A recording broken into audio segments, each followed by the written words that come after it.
Exodus chapter 32.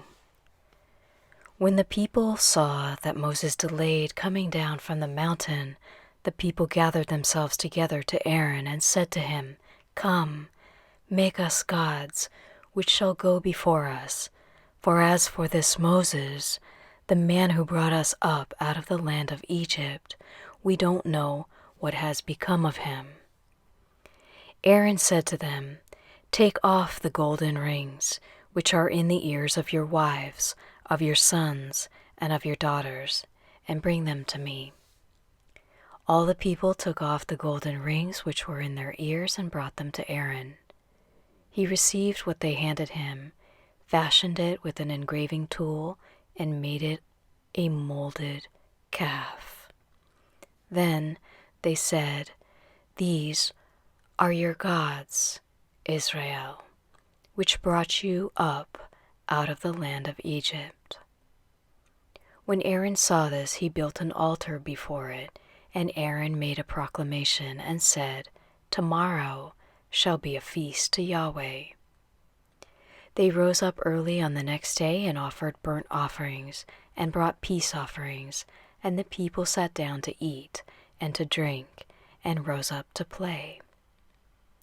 Yahweh spoke to Moses, "Go, get down, for your people, who you brought up out of the land of Egypt, have corrupted themselves. They have turned away quickly out of the way which I commanded them.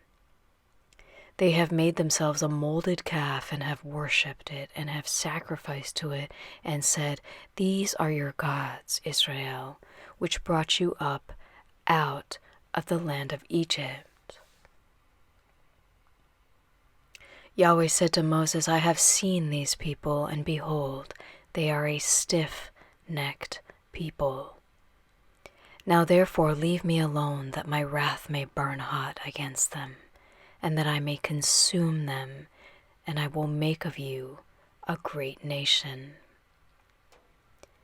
Moses begged Yahweh his God and said, "Yahweh, why does your wrath burn hot against your people, that you have brought out of the land of Egypt with great power and with a mighty hand?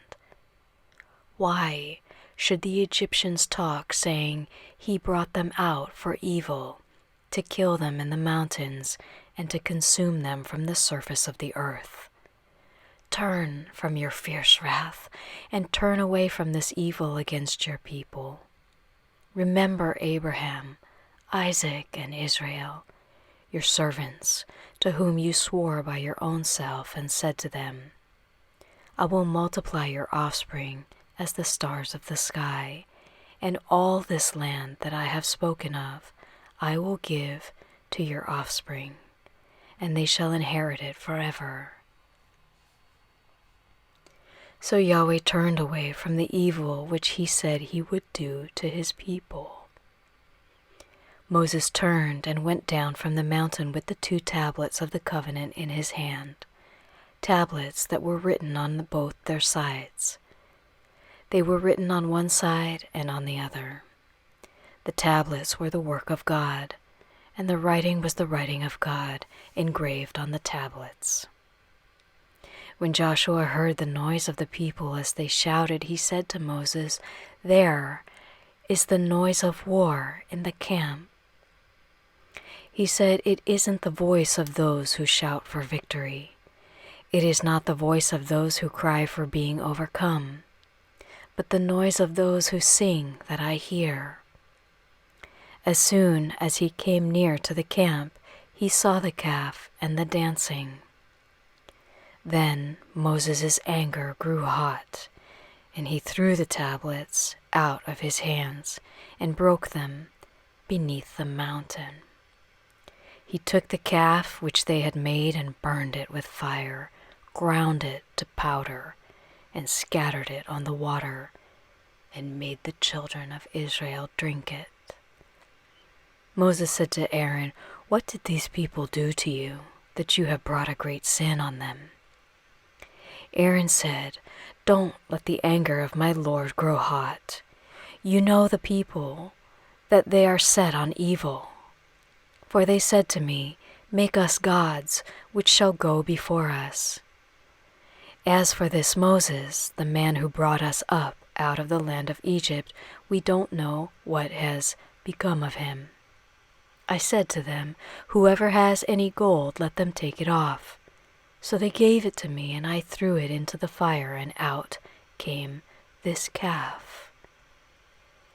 When Moses saw that the people were out of control, for Aaron had let them lose control, causing derision among their enemies, then Moses stood in the gate of the camp and said, "Whoever is on Yahweh's side, come to me."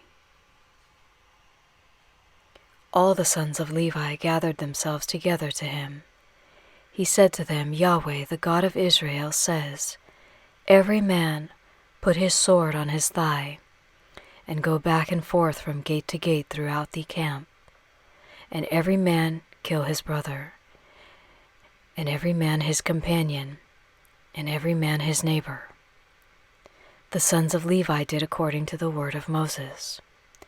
About 3,000 men fell of the people that day.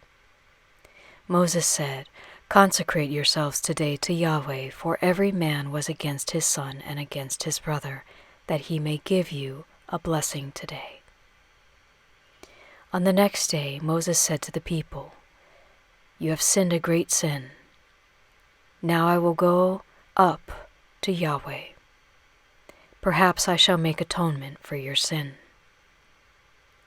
Moses returned to Yahweh and said, "Oh, this people have sinned a great sin, and have made themselves gods of gold. Yet now, if you will, forgive their sin, and if not, please blot me out of your book which you have written." Yahweh said to Moses, "Whoever has sinned against me, I will blot him out of my book. Now go, lead the people to the place of which I have spoken to you. Behold, my angel shall go before you. Nevertheless, in the day when I punish, I will punish them for their sin." Yahweh struck the people because of what they did with the calf which Aaron made.